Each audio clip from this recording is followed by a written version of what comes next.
It's tomato season. Let's talk about how to maximize production for your tomatoes. If you've got a tomato plant that isn't giving yet, let's take a look at one that's almost ready.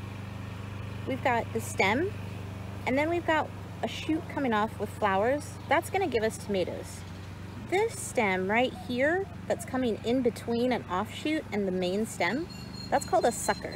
And it's never gonna give you anything but leaves. So we can just take that one and pluck it right off. One more time. We've got our main stem. We've got flowers on the offshoot, another offshoot, and then we've got this guy in the middle. He's a sucker. We're gonna take him and pluck him right off. And now our tomato plant is free to give more energy to producing flowers and tomatoes instead of just leaves.